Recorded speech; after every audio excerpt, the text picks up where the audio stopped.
started at Porto as a manager. What's your initial reaction to that? Well, I don't think he's changed that much. I don't think as a manager that you do change drastically over the years. I think you set out in management with a certain style of football that you play. I think you have a system that you like to play. You have a certain style of players that you like to sign. And I think your system evolves. But you know what? I think if you look back at the start of Guardiola, Ferguson, Klopp's, I think they played the same football as what they did at the end. And I think the problem with Jose at this moment in time, I think he's being treated slightly unfairly by the media. I think he's come under a lot of criticism, and he hasn't got the players, I don't think, to actually play the system and the way he wants to play. Well, we'll look at the system and tactics in a moment. We'll do that shortly. But what about his management style as well? Because that's come into question this year, particularly one or two individual players. Paul Pogba's one, and Luke Shaw is another one.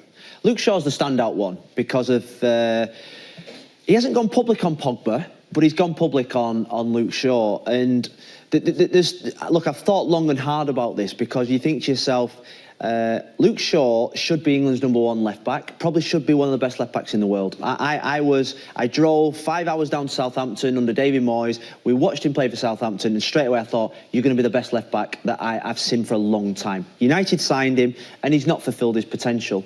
And then obviously he got his injury with Van Gaal. He then, Jose came in, didn't play him at the start, then started to publicly have a go at him. Why? And I think it's the same issues he's now got with Luke Shaw that Pochettino had with him, his youth coaches had with him, Van Gaal had with him, the England managers have had with him, and it's no coincidence. It's just that I think Jose's gone about it in a different way than all the other managers. Absolutely. Well, plenty of people have had their say, of course, haven't they, about Luke Shaw. Let's hear what Jose Mourinho has been saying about him over the last couple of seasons. He had a good performance, but was his body with my brain. I thought about half-time change, but I thought it was too harsh for him. The way he trains, the way he commits, the focus, the ambition, I cannot compare. He's a long way behind. Look, in the first half, every time they went in his corridor, the cross was coming and the dangerous situation was coming. I was thinking for him when to close inside, when to open, when to go in depth, when to press the opponent. I was making every decision for him. I think Luke started so-so, which is normal. 21 years old is old enough to have a better understanding of the game. I had to bring Ashley Young to protect the team and to protect Luke. The young ones under pressure and under criticism or improve or don't improve. Tough love or over the top? That's the question. What would you say? Look, in the modern day, and I would say footballers are slightly more sensitive than when we were. I think we take something like that in our day. Our manager in the dressing room digging us out in public, telling us if we're not being good professionals, not learning, not working hard enough. And I think it's such a surprise nowadays, is because I think there's this like comfort blanket all over players. I think what he's doing there, Jose, he's trying to get something out of Luke Shaw, someone with all that ability that's not fulfilling. He's got so much talent, this boy. But you look at him as an athlete, and at this moment in time, he's falling short. Is that the way forward with Luke Shaw? Because he strikes me as someone that needs an arm around the shoulder rather than the kick up the backside. He may have tried that. He may have gone through the process of arm under the shoulder, kick up the backside, leaving him out the team, putting him in the team, extra training. And eventually it's got to fall on the player to say, I've got to take accountability for my own performance. Do you think he's tried that? Or not, all those things? I think, well, Jose's style, when he first goes into a club, is to get close to his players, is to get a real good relationship with them, get close to them, know them inside and outside. The players at Chelsea that he left that were successful with are still in contact with him now. Still at Real Madrid, still at Inter Milan. The Inter Milan players cried when he left, so he gets close to his players, but he's obviously not worked out Luke Shaw. He's still very young, Luke Shaw. Yeah. He's 22 years of age. How would you have reacted? I mean, it would have been very different maybe at 22 to, say, 29, 30. to this sort of criticism? I think the thing for Luke Shaw now, either the penny drops or he has to get out of Manchester United, or Jose Mourinho leaves Manchester United, another manager comes in and tries to get the best out of him. Look, he's in last chance saloon for me in terms of his Manchester United career. I think Jose Mourinho likes a certain type, say certain profile, and I'm not sure Luke Shaw fits that profile. If Sir Alex Ferguson was Luke Shaw's manager, how would he be treating him? Would he have? He'd probably be England's same? number one left back. He'd probably be England's number one left back. Or Well, how does his man management differ then? well, the other thing I'd say about Sir Alex Ferguson, that if you consistently did the things that Jose's claim, publicly doing, then you'd be out the door quicker probably. He'd probably get rid of you. And there was a lot of players that when they broke into... Even with his ability, though, that's the question, isn't it? Well, about so much ability. He should be even with that ability, the minute you take back. your eye off the ball, the minute you become a problem, the minute you don't start towing the line and training well, you're out the door. You've seen it with top-class, world-class players at Manchester United and Sir Alex. He got rid of them straight away, and he would have done the same with Luke Shaw. And ultimately, this moment in time, it's up to that lad there. I read a piece in the papers this morning saying Luke Shaw's putting in extra work now to win his place back. That should be standard. He should have been doing that previously. That should be standard as a professional footballer at Manchester United. When you're not in the team, you've got to win your place back. When you've got a left winger in Ashley Young playing left back at this moment in time in the biggest games, you've got to look at yourself in the mirror and think, why is that? Why is that? And it's because I'm not being the best professional that I can be. So the penny has to drop. Well, let's have a look at his stats season by season then, since he broke into the Premier League. 13-14 was his real breakthrough season at Southampton, where he had 35 starts. 14-15, his first season at United. 15-16 is the season where he broke his leg. Yeah. And it does tail off a little bit, his stats since then, in terms of his dribbles, his tackles are down. Yeah. Duels are down as well from that season as well. So has the injury played a part in some of his performances then? I think it was a massive injury, and he was out a long time. When he came back, he lacked fitness. He lacked a little bit of sharpness. He didn't get straight back in the team, and he lost confidence in actually tackling, sprinting forward, and it's took him a while to get that back. I look at the player at Southampton. The player I saw at Southampton was fearless. He was quick, he was powerful, he was athletic, he could defend 1v1, he could defend 1v1 at one area and get up and attack at the far post at the next. He was the complete left-back for me. He was better than Danny Rose, better than Ryan Bertrand at that particular time, and he was close to getting into the England team. He went to a World Cup with Roy Hodgson, so that's how highly he was playing at the time. But from then, his career has just been on a downward spiral. You talk about what he's very good at. Yeah. These are his positives. Getting forward is probably the biggest aspect of his game, isn't it? Yeah. He loves to break forward from left back. Go forward. He's very deceptively quick and powerful when he breaks the lines, and his strength, I think, is this: he's running with the ball with speed. He goes past players. He's a goal threat. He's got quality on the ball, inside or out. Look at that power.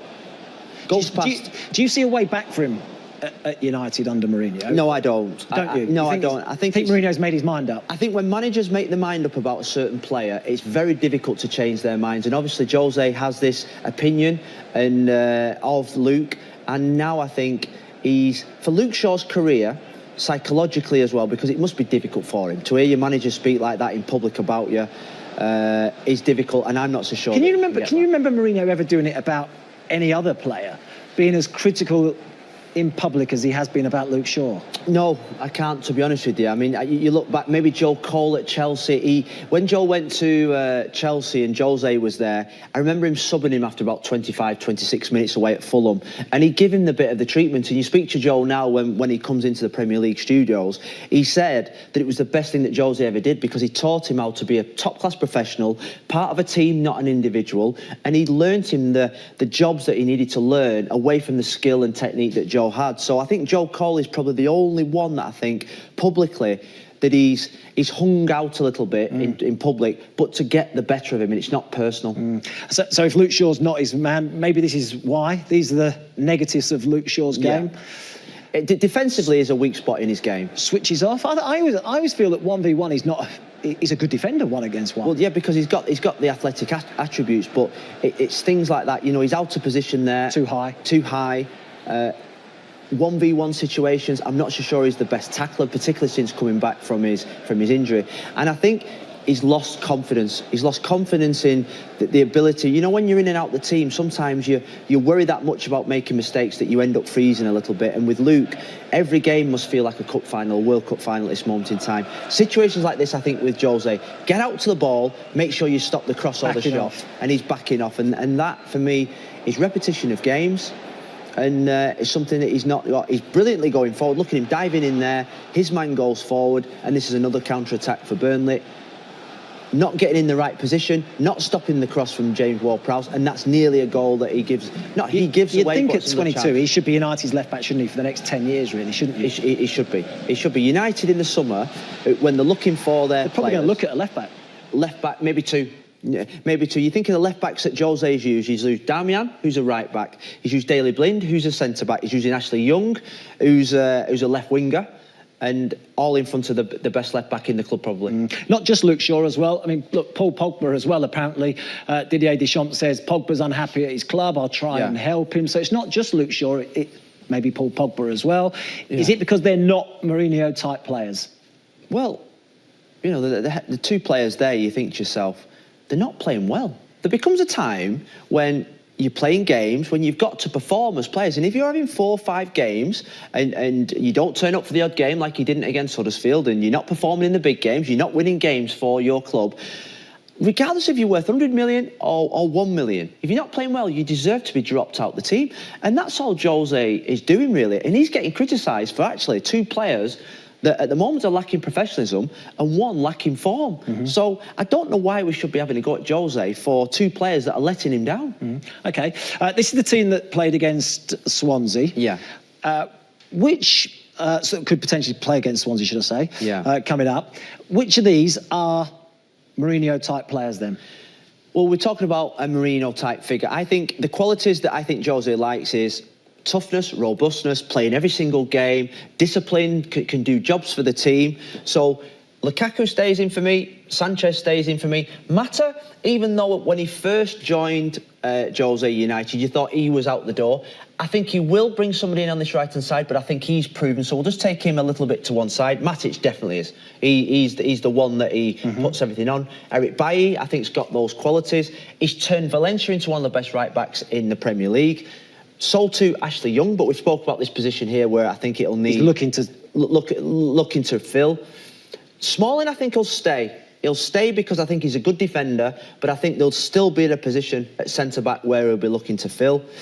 Rashford, could he play Rashford and Lukaku up front and get the better out of Sanchez? We'll talk tactics shortly. And Pogba, I think, will put him half and half because you just don't know. Are you not sure about Paul Pogba then staying? No, because if you're playing in big games in the Champions League against Seville, when your season is hanging on it, and you leave your 89, 90 million pound signing on the bench, that tells you a lot about where Paul Pogba is in terms of the thought processes of Jose Mourinho. So you're looking at these here, you're thinking centre-back, left-back, 2 maybe or 3 in midfield, and a right wing. You're talking 4 or 5 players, I think. There's a lot of holes in that team, isn't there? There's a lot of holes. There's a lot of holes in the team, and I think it's like most managers, they'll want probably... I think Jose will want 4 to 5 and maybe 4 to 5 to leave in this summer. I think there'll be a big turnaround of players this summer. Interesting. There has been some breaking news regarding Manchester United as well. That's that Zlatan Ibrahimovic has left the club. He's had his contract cancelled. So there's one place that perhaps needs filling at Man United. But yeah, Zlatan Ibrahimovic has left Manchester United. In that case, let's have a look at potential shopping lists for United because they are going to be in the market, I'm sure. FIFA 18 list. I'm sure they're going to be in the market for a number of players this summer. You talked about needing a left back, a centre back, a midfielder. This is a few players that we've put together. A few players that have been linked with Mourinho's team. What do you think? Are they these type of players that he's looking for? Well, look, he's worked with Varane, so he knows all about Varane. A world-class defender, quick, strong, plays really most games for Real Madrid. So he ticks the box. The 2 at the top, Rose and Dyer, I think are very good English players. And I think there has to be a core of British players in that team. If I could pick any one from that team that I'd say that would take United up to being title contenders, have a guess which one it would be. I would say Gareth Bale. Gareth Bale. 100%, because still at this moment in time, United, I think, up top are missing something. Someone to play on the right, the left, or up front with genuine pace. Someone that can score 20 goals alongside Lukaku, who scored 20-odd goals this season already. Gareth Bale would be my #1 signing before any other player in world football at this moment in time. You think he's the one that makes the difference then? He probably hasn't got the right personnel then. You're feeling right now he hasn't got the personnel to win the title. Simple as that. No, he has, and Jose said it. He hasn't got the personnel to win the Champions League. He admitted it in his 12-minute rant in the press conference last week. He spoke about the deficiencies in the squad, mentally and physically. So the players on that list will bring that quality. Not all of them, because he won't be able to buy all of them, but I think 4 out of that list, if he brought them in, United would become serious Champions League and Premier League contenders. OK. So has he changed his man management then over the years? That's the first thing. I don't think he has. You don't think he's changed? No, I don't. I think players have changed. I think the players have changed rather than Jose's changed. I think that's the biggest difference. Right. Tactics. Yeah. Has he changed over the years? Well, he's changed since he's come to Manchester United. And I think the biggest change that Manchester United that I've known, that's probably been my biggest surprise, and it's down to probably the players that he's got, is that I actually don't know what his system is at Manchester United. We go back, I think we're going to go back to the Porto era, the Real Madrid, the Inter Milan era, and the Chelsea era. I think the system was pretty, it was like 4-3-1-2. Early days, that was his system. That was the system he came to Chelsea with. But now when he's come to Manchester United, sometimes it can be wing-backs. He's played 3 this year with Valencia and Young on the wing. He's played 2 holding midfield players at times. Sometimes he's played 4-2-3-1, where he's had 3 there and 1 up front. Then he's had 4-4-2 against Chelsea. So he's not actually had a settled system or settled team, which has surprised me. Is he killing football, though? Former Dutch legend Brian Roy said Mourinho is wasting Rashford's talent. He doesn't care about entertaining the fans. Do you think he cares about entertaining the supporters? Or is it just all about winning, pure and simple? Supporters, I think it's all about winning for supporters. I really do. I think if United win the Champions League or the Premier League, I don't think United fans care about maybe shutting up shop in certain games. I think you players, if you're a top player and you're at a top club, you want to win trophies. And there is nobody better than Jose Mourinho. And I don't want to be on here today defending Jose Mourinho, but I think he's getting a harsh criticism from the media. I think he's, at the moment, he looks like he's the one that everyone's going for. And what people forget is, and that's where the balance comes in, is that the amount of trophies he's won. The amount of trophies he's won means that he's one of the best managers probably of all time. 20 major trophies, but is it okay to play that way with a smaller club? And I'll go back to Porto. You mentioned Porto. So you're saying Porto, they played 4-3, that's how they played, 4-3-1-2, wasn't it? Yeah. Is it all right to play a defensive way, everyone behind the ball, try and hit teams on the counter-attack, maybe press in the front with the 2 up top? But is it okay to do that at Porto, but not okay to do it at Man United? Well, look, I played in the Manchester United team that was knocked out the Champions League. To Porto. When Jose ran down the touchline, slid on his knees when he announced himself to English football. That team wasn't a defensive team. It had some good players. It had some players in midfield that would hurt you. I mean, you think about Deco, Alberto, who I played on the. I was fullback. He was left wing. It was fantastic. There's the team. That's the Champions League final 2004. Yeah. I suppose it's no coincidence actually when you look back. He actually signed a number of these players for Chelsea as well, didn't he? Ferreira, Carvalho, Deco. Basingwa, did he sign Basingwa as well? Yeah, Basingwa. Maniche came to Chelsea at one point. Nuno Valencia went to Everton. So players he knew, players he trusted, players that knew would fit his system. It was a brilliant team. It was a brilliant team, and it wasn't just a defensive team. It was well organised. It had a good defensive foundation. I think that's the key for every team. With 2 up top. But he had 2 up top. I mean, he had Benny McCarthy playing up top, or Jankowski played up top at Old Trafford. But Benny McCarthy, he always had a big man up top around a Deco who would play a little bit deeper. Was he the key though, Deco? Yeah, because he had the quality. I think in every Jose team, he always has one player that allows him to be that special player.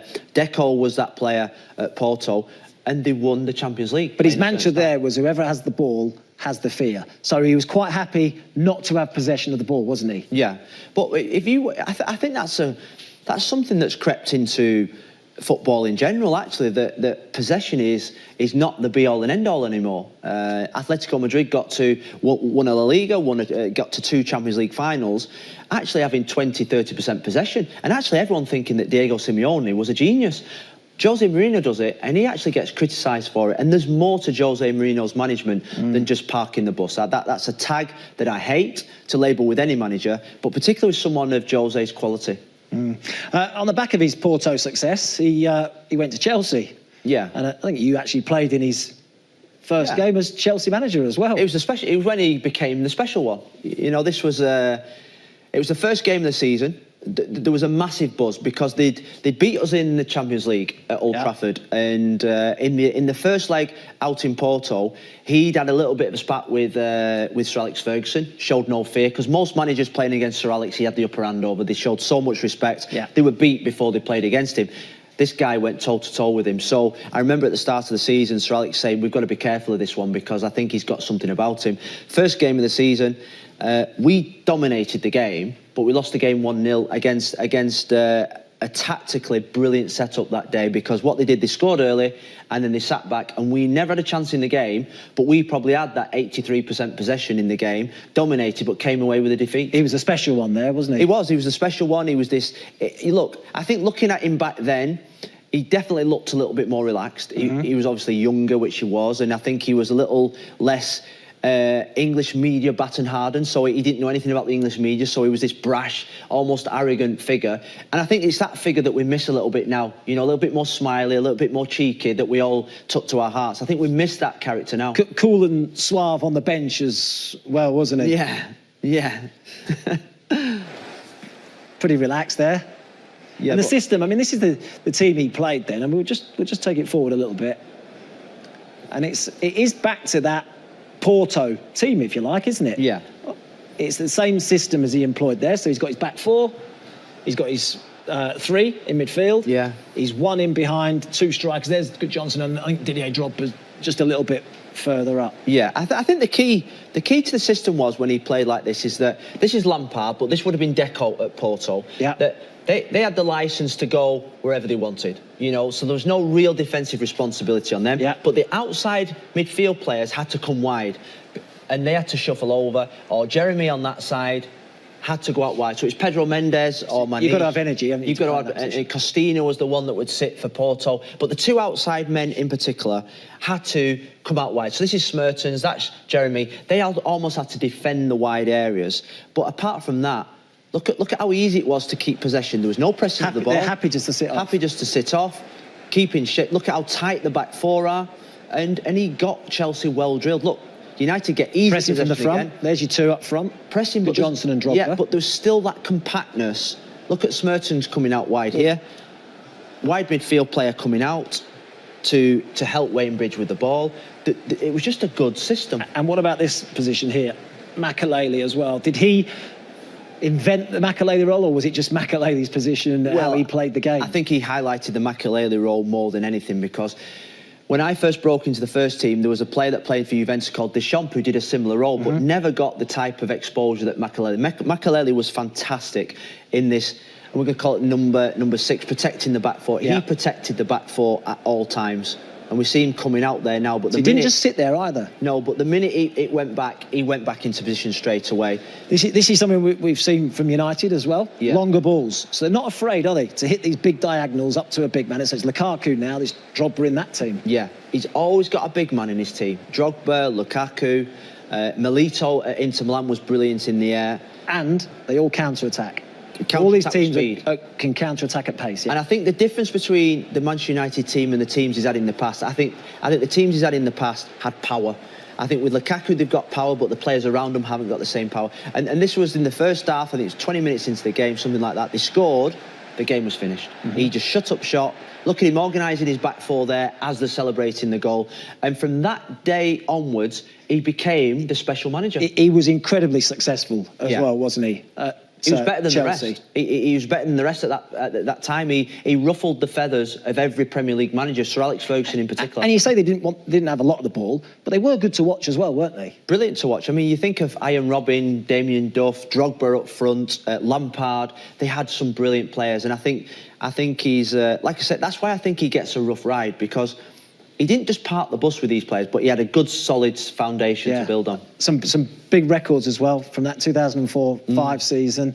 But a lot of these could be broken this year by Man City. Just goes to show what a good job Man City are doing. But incredible record, really. I mean, look at the goals conceded in a season. I mean, I know we're criticising the people that criticise him for being defensive, but that is an incredible stat. I mean, that should be applauded. That stat of only 15 goals conceded in a season, it's phenomenal. Should be applauded, says the defender. a little bit more negative. Inter Milan, wasn't it?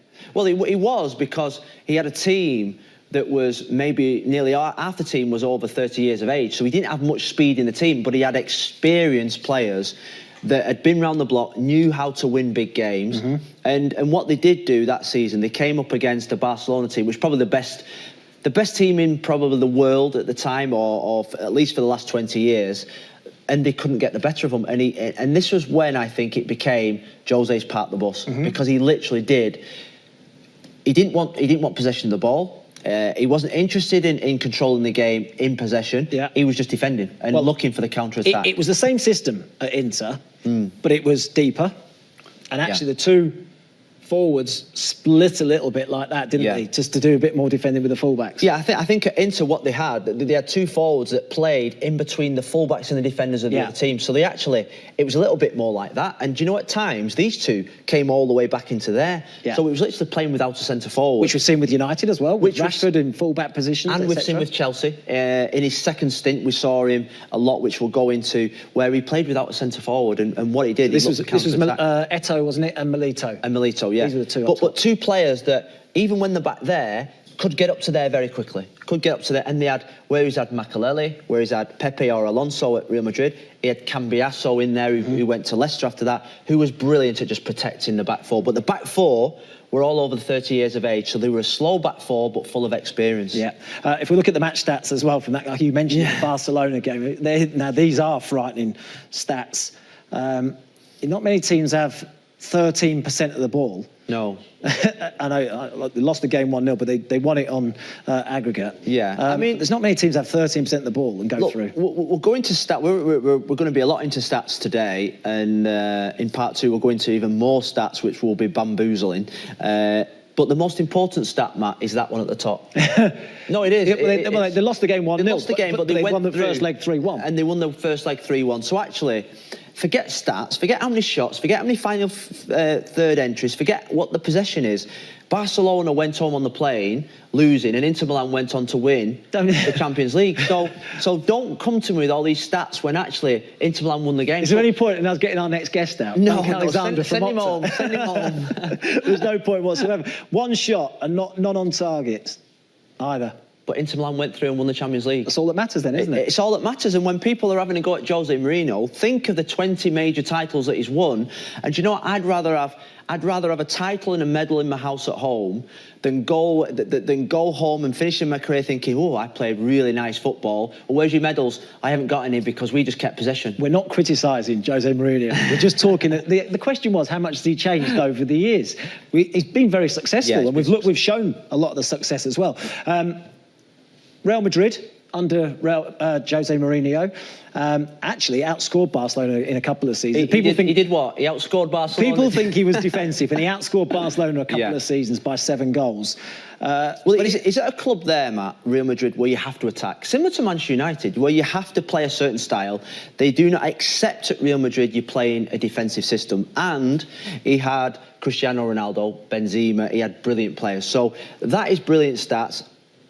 Forget me if I'm wrong, he won the Champions League, did he? Or he won the league with... Won La Liga, he won the league with... And he won it by 9 points. He beat the best team in the world at the time, Barcelona, and won the league by 9 points. And actually, in that team, it was slightly different, his formation. He did change at Real Madrid. So if we go to the coupons again, and he actually played 4-2-3. He played like this. This is how he played, really, as it is.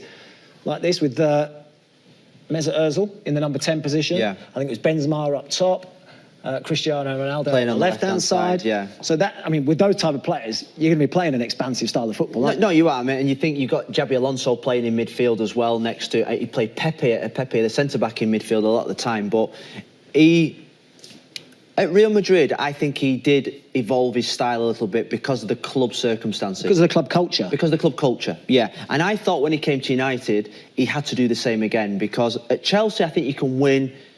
You just have to win. I'm not sure about the style. I'm not sure there's a style culture there, but I think at United there is a style culture. And I think this season and last season, people have criticised him for not following the traditions of Sir Alex Ferguson, the club culture. But I think he's probably getting there, but it's taken longer than he thought. From Real Madrid back to Chelsea. Yeah. He was then the happy one as well at Chelsea. And actually, some of the football he played in that first half of the season, at Chelsea, was exhilarating, wasn't it? And It was. They got beat by Tottenham around Christmas time, just after Christmas, and he went a little bit more defensive after that. This is the game against Lizard, another tactical masterclass you've picked out of them winning at Anfield the day that Steven Gerrard. Yeah, I think this was the day when masterclass came out because they played without a centre forward. Literally, I mean, this makes me laugh. Mo Salah playing for a Jose Mourinho side on the right-hand side. You've got the back. I'm going to say back 4, 5, 6, but it was actually that was Schürrle on the left side as well. It was a back 7. He got booked that day, Mo Salah. He's not been booked all season. They both show. What does that tell you?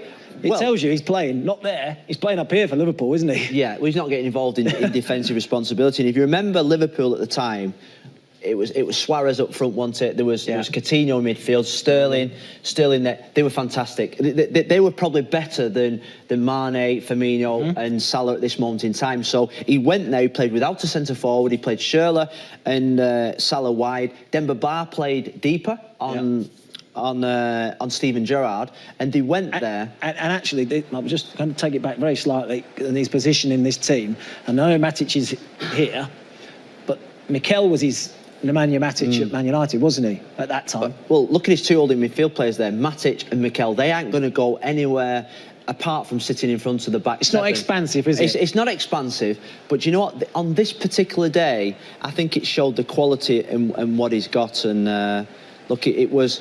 Yes, there was a mistake. Mo Salah looking really young there. But it was a mistake by Steven Gerrard, which we know about here. But, again, big man up front, Demba Ba goes through, sticks the ball in the back of the net. Then you go to the second half, that was the counter-attack. And it's the men behind the ball that I think is... It's astounding, really. It's astounding. You look at this area here. The men behind the ball, that's almost everybody, apart from... the Demba Ba up front behind the ball. And as we take it forward now, there's no way through. Look, stop there again. Just highlight Mo Salah. Mo Salah there. You've got everybody again in this area. Within 25 yards of the goal. And when you win the ball here, normally you say to yourself, right, you win the ball, spread wide, make the pitch big, play through the thirds, play midfield, into your number 10, to your centre forward. Chelsea, at this moment in time, Matic gets the ball. Not afraid to play long. There's the long ball, and there's your big centre forward getting a hold of it. Big centre forward, and there's your flying machine, who we've seen this year, probably going to be the player of the season, caught up. And this is what you need when you counter-attack. You need players to get up. Well, then you need your big man to get a hold of it up top as well, don't you? Again, men behind the ball, last-ditch emergency defending. But look at this for a counter-attack. In fairness, this was Liverpool chasing the league. It was. One goal behind, everyone going forward. And do you know what I love most about this game? The celebration.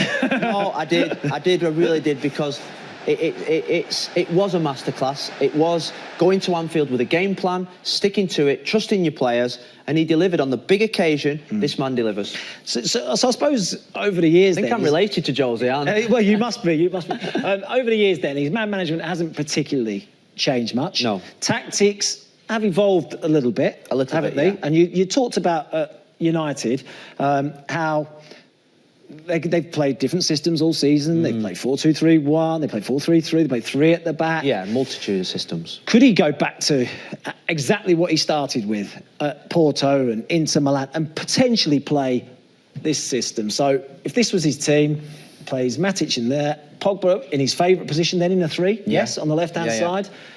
McTominay, Sanchez in behind a 2-man front line of Rashford and Lukaku. How does that look to you? Well, if we just put the players back into the original... Where's Matt? If you just put the players back into the original shape... I spent ages doing that. No, I know, but if you look back at this original team that he's been playing, you think to yourself, well, Pogba's not really that good in a 2. Yeah. We know that. Rashford doesn't want to play on the left wing, right? So you put Rashford up front there. Sanchez, I think he's better central. So where's McTominay? So you bring McTominay back in. That's only one change from the team. And all of a sudden... Does it look more attacking, though? You've got Pogba back in his Juventus position and Fran's position, where he's got the whole of this left side to go on. We've got... United